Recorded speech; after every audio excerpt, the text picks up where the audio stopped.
ओम अथ देव्याः कवचम। श्री दुर्गा सप्तशती में देवी कवच का बहुत महत्व है। इसमें नवार्न मंत्र को बीज मंत्र कहा गया है। इसके अतिरिक्त योग रत्नावली ग्रंथ में कवचम बीजमादिष्टम अर्थात कवच बीज मंत्र है। इस प्रकार से इसके महत्व को बताया गया है। जिस प्रकार हम एक बीज डालते हैं और वह एक बड़ा पौधा होकर हमें बहुत सारा फल देता है, उसी प्रकार जब हम अपने अंदर छिपे महान दैत्यों काम, क्रोध, मद, लोभ, ईर्ष्या, द्वेष, झूठ, फरेब, चुगली और कुविचार रूपी महिषासुर, रक्त बीज और शुंभ निशुंभ जो अज्ञान रूपी घोर रात्रि के समान है, इन पर जब हम विजय प्राप्त करने के लिए संकल्प लेते हैं अर्थात शुभ कर्मों का बीजारोपण करते हैं, तो आवश्यकता है कि हम केवल अन्न आदि का ही उपवास न करें, क्योंकि इससे तो केवल शरीर स्वस्थ होता है। यदि मानसिक प्रसन्नता और आत्मिक शक्ति बढ़ाना है तो हमें देवी कवच का अनुशीलन करते हुए अपने व्यवहारों में केवल अन्न का उपवास ही नहीं, अपितु लोभ, लालच, झूठ, फरेब, ईर्ष्या, द्वेष, काम, क्रोध आदि कुविचारों का उपवास रखने के लिए अभ्यास करना होगा। अथ देव्याः कवचम विनियोग। विनियोग के लिए हाथ में जल लेना और नमश्चंडिकाय कहकर उसे भूमि पर अर्पण कर दे। ओम इस देवी कवच का ब्रह्मा ऋषि अनुष्टुप छंद चामुंडा देवता सप्तशती पाठ के अंग के रूप में श्री जगदम्बा के प्रसन्नता के लिए विनियोग किया गया है। चंडिका देवी को नमस्कार। मार्कंडेय जी ने कहा, पितामह, जो इस संसार में परम गोपनीय तथा मनुष्यों की सब प्रकार से रक्षा करने वाला है और जो अब तक आपने दूसरे किसी को नहीं बताया है, ऐसा कोई साधन मुझे बताने की कृपा करें। ब्रह्मा जी बोले, ब्राह्मण, ऐसा साधन तो एक देवी का कवच है जो गोपनीय से भी परम गोपनीय, पवित्र तथा संपूर्ण प्राणियों का उपकार करने वाला है। महामुनि, उसे श्रवण करो। देवी की 9 मूर्तियां हैं जिन्हें 9 दुर्गा कहते हैं। उनके पृथक पृथक नाम बतलाए जाते हैं। प्रथम नाम शैलपुत्री, दूसरी नाम ब्रह्मचारिणी और तीसरा स्वरूप चंद्रघंटा के नाम से प्रसिद्ध है। चौथी मूर्ति को कुष्मांडा कहते हैं। 5वीं दुर्गा का नाम स्कंद माता है। देवी के छठे रूप को कात्यायनी कहते हैं। 7वां कालरात्रि और 8वां स्वरूप महागौरी के नाम से प्रसिद्ध है। 9वीं दुर्गा का नाम सिद्धिदात्री है। ये सब नाम सर्वत्र महात्मा वेद भगवान के द्वारा ही प्रतिपादित हुए हैं। जो मनुष्य अग्नि में जल रहा हो, रणभूमि में शत्रुओं से घिर गया हो, विषम संकट में फंस गया हो तथा इस प्रकार भय से आतुर होकर जो भगवती दुर्गा की शरण में प्राप्त हुए हो, उनका कभी कोई अमंगल नहीं होता। युद्ध के समय संकट में पड़ने पर उनके ऊपर कोई भी विपत्ति नहीं दिखाई देती। उन्हें शोक, दुख और भय की प्राप्ति नहीं होती है। जिन्होंने भक्ति पूर्वक देवी का स्मरण किया है उनका निश्चय ही अभ्युदय होता है। देवेश्वरी, जो तुम्हारा चिंतन करते हैं उनकी तुम निसंदेह रक्षा करती हो। चामुंडा देवी प्रेत पर आरूढ़ होती है, बाराही भैंसे पर सवारी करती है, ऐन्द्री का वाहन ऐरावत हाथी है। वैष्णवी देवी गरुड़ पर ही आसन जमाती है। माहेश्वरी वृषभ पर आरूढ़ होती है, कौमारी का वाहन मयूर है। भगवान विष्णु की प्रतिमा लक्ष्मी देवी कमल के आसन पर विराजमान है और हाथों में कमल धारण किए हुए वृषभ पर आरूढ़ ईश्वरी देवी ने श्वेत रूप धारण कर रखा है। ब्राह्मी देवी हंस पर बैठी हुई है और सब प्रकार के आभूषणों से विभूषित है। इस प्रकार ये सभी माताएं सब प्रकार की योग शक्तियों से संपन्न हैं। इनके सिवा और भी बहुत सी देवियां हैं जो अनेक प्रकार के आभूषणों की शोभा से युक्त तथा नाना प्रकार के रत्नों से सुशोभित है।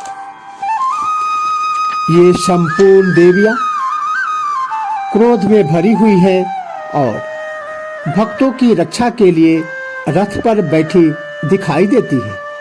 ये शंख चक्र गदा शक्ति हल और मूसल खेटक और तोमर परशु तथा पास कुंत और त्रिशूल एवं उत्तम सारंग धनुष आदि अस्त्र शस्त्र अपने हाथों में धारण करती है। दैत्यों के शरीर का नाश करना, भक्तों का अभय दान देना और देवताओं का कल्याण करना, यही उनके शस्त्र धारण करने का उद्देश्य है। कवच आरंभ करने के पहले इस प्रकार प्रार्थना करनी चाहिए। हे महारौद्रूप, अत्यंत घोर पराक्रम, महान बल और महान उत्साह वाली देवी, तुम महान भय का नाश करती हो। तुम्हें नमस्कार है।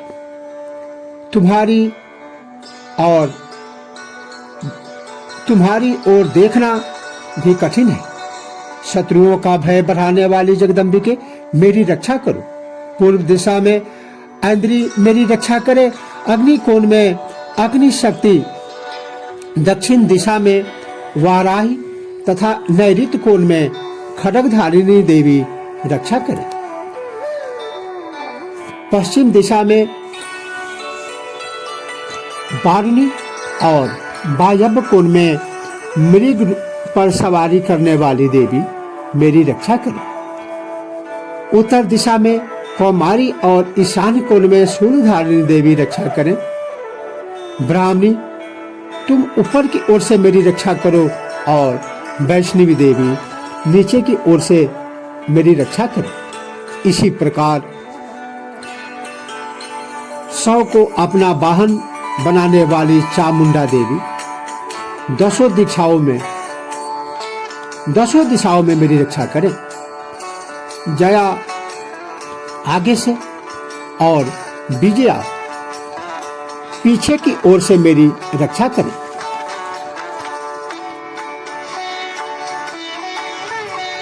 हे माता, आप हर तरह से हमारी रक्षा करें।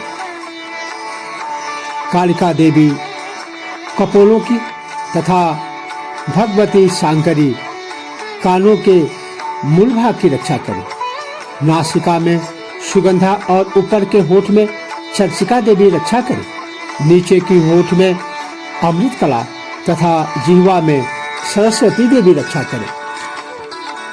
कौमारी दांतों की और चंडिका कंठ प्रदेश की रक्षा करें। चित्रघंटा गले की घाटी की और महामाया तालु में रहकर रक्षा करें। कामाक्षी ठोरी की और सर्वमंगला मेरी वाणी की रक्षा करें। भद्रकाली ग्रीवा में और धनुधरी पृष्ठवंश अर्थात मेरु दंड में रखकर मेरी रक्षा करें। कंठ के बाहरी भाग में नीलग्रीवा और कंठ की नली में नलकुबरी रक्षा करें। दोनों कंधों में खड्गनी और मेरी दोनों भुजाओं की वज्रधारिणी रक्षा करें। दोनों हाथों में दंडनी और अंगुलियों में अंबिका रक्षा करें। शूलेश्वरी नखों की रक्षा करें। कुलेश्वरी कुक्षी अर्थात पेट में रहकर रक्षा करें, अर्थात हमारा प्राण, अपान, व्यान, उदान, समान आदि जो पंच प्राण हैं वह सम्यक संचालन करता रहे। महादेवी दोनों स्तनों की और शोक विनाशिनी देवी मन की रक्षा करें। ललिता देवी हृदय में और शूलधारिणी उदय में रहकर रक्षा करें। नाभि में कामनी और गुह्य भाग की गुह्येश्वरी रक्षा करें। पूतना और कामिका लिंग की और महिष वाहिनी गुदा की रक्षा करें। भगवती कटी भाग में और विंध्यवासिनी घुटने की रक्षा करें। संपूर्ण कामनाओं को देने वाली महाबला देवी दोनों पिंडलियों की रक्षा करें।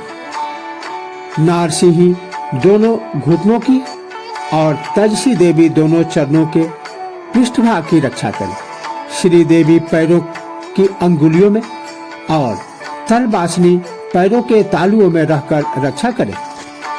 अपनी दाढ़ों के कारण भयंकर दिखाई देने वाली दृष्टा कराली देवी नखों की और ऊर्ध्वकेशनी देवी केशों की रक्षा करें। रोमावलियों के छिद्रों में कौवेरी तथा त्वचा की बागेश्वरी देवी रक्षा करें। पार्वती देवी रक्त, मज्जा, वसा, मांस, हड्डी और मेद की रक्षा करें। आंतों की कालरात्रि और पीत की मुकुटेश्वरी रक्षा करें। मूलाधार आदि कमल केशों में पद्मावती देवी और कफ में चूड़ामणि देवी स्थित होकर रक्षा करें।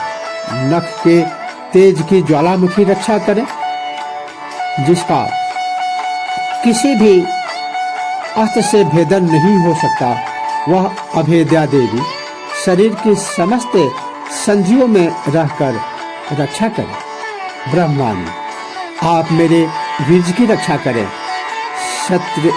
छत्रेश्वरी छाया की तथा धर्मधारिणी देवी मेरे अहंकार, मन और बुद्धि की रक्षा करें। हाथ में वज्र धारण करने वाली वज्रहस्ता देवी मेरे प्राण, अपान, व्यान, उदान और समान वायु की रक्षा करें। कल्याण से शोभित होने वाली भगवती कल्याण शोभना मेरे प्राण की रक्षा करें। रस, रूप, गंध, शब्द, स्पर्श इन विषयों का अनुभव करते समय योगिनी देवी रक्षा करें तथा सत्वगुण, रजोगुण और तमोगुण की रक्षा सदा नारायणी देवी करें। वाराही आयु की रक्षा करें। वैष्णवी धर्म की रक्षा करें तथा चक्रिनी चक्र धारण करने वाली देवी यश, कीर्ति, लक्ष्मी, धन तथा विद्या की रक्षा करें। इंद्राणी आप मेरे गोत्र की रक्षा करें। चंद्रिके तुम मेरे पशुओं की रक्षा करो। महालक्ष्मी पुत्रों की रक्षा करें और भैरवी पत्नी की रक्षा करें। मेरे पथ की सुपथा तथा मार्ग की क्षेमकरी रक्षा करें। राजा के दरबार में महालक्ष्मी रक्षा करें तथा सब ओर व्याप्त रहने वाली विजया देवी संपूर्ण भयों से मेरी रक्षा करें। देवी जो स्थान कवच में नहीं कहा गया है अतएव रक्षा से रहित है, वह सब तुम्हारे द्वारा सुरक्षित हो, क्योंकि तुम विजयशालिनी और पापनाशिनी हो। यदि अपने शरीर का भला चाहे तो मनुष्य बिना कवच के कहीं एक पग भी न जाए। कवच का पाठ करके ही यात्रा करें। कवच के द्वारा सब ओर से सुरक्षित मनुष्य जहाँ जहाँ भी जाता है वहाँ वहाँ उसे धन लाभ होता है तथा संपूर्ण कामनाओं की सिद्धि करने वाली विजय की प्राप्ति होती है। वह जिस जिस अभिष्ट वस्तु का चिंतन करता है उसको निश्चय ही प्राप्त कर लेता है। वह पुरुष इस पृथ्वी पर तुलना रहित महान ऐश्वर्य का भागी होता है। कवच से सुरक्षित मनुष्य निर्भय हो जाता है। देवी का यह कवच देवताओं के लिए भी दुर्लभ है। जो प्रतिदिन नियम पूर्वक तीनों संध्याओं के समय श्रद्धा के साथ इसका पाठ करता है उसे दैवी कला प्राप्त होती है तथा वह तीनों लोकों में कहीं भी पराजित नहीं होता। इतना ही नहीं, वह अपमृत्यु से रहित हो 100 से भी अधिक वर्षों तक जीवित रहता है। मकड़ी, चेचक और कोढ़ आदि उसकी संपूर्ण व्याधियां नष्ट हो जाती है।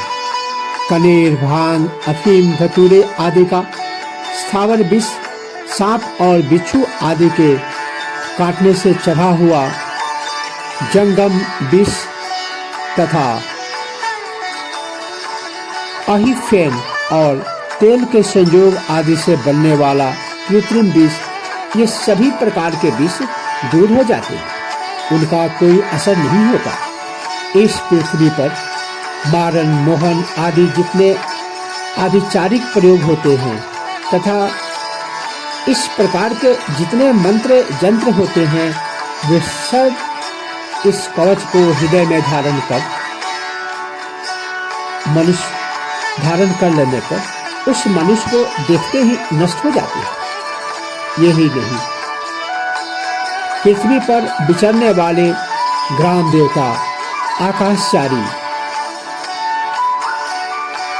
देव विशेष, जल के संबंध से प्रकट होने वाले गण, उपदेश मात्र से सिद्ध होने वाले निम्न कोटि के देवता, अपने जन्म के साथ प्रकट होने वाले देवता, कुल देवता, माला, कंठमाला आदि डाकनी, शाकनी, अंतरिक्ष में विचरने वाली अत्यंत बलवती भयानक डाकिनियां, ग्रह, भूत, पिशाच, यक्ष, गंधर्व, राक्षस, ब्रह्म राक्षस, बेताल, कुष्मांडा और भैरव आदि अनिष्ट कारक देवता भी हृदय में कवच धारण किए रहने पर उस मनुष्य को देखते ही भाग जाते हैं। कवचधारी पुरुषों को राजा से सम्मान में वृद्धि प्राप्त होती है। यह कवच मनुष्य के तेज की वृद्धि करने वाला और उत्तम है। कवच का पाठ करने वाला पुरुष अपनी कीर्ति से विभूषित भूतल पर अपने सुजस के साथ वृद्धि को प्राप्त होता है। जो पहले कवच का पाठ करके उसके बाद सप्तशती चंडी का पाठ करता है, उसकी जब तक वन, पर्वत और कानूनों सहित यह पृथ्वी टिकी रहती है, तब तक यहाँ पुत्र पौत्र आदि संतान परंपरा बनी रहती है। फिर देह का अंत होने पर वह पुरुष भगवती महामाया के प्रसाद से उसे नित्य परम पद को प्राप्त होता है, जो देवताओं के लिए भी दुर्लभ है। वह सुंदर दिव्य रूप धारण करता और कल्याण में शिव के साथ आनंद का भागी होता है। इस प्रकार देवी कवच का पाठ यहाँ संपूर्ण होता है। बोलिए भगवती माँ दुर्गा की जय।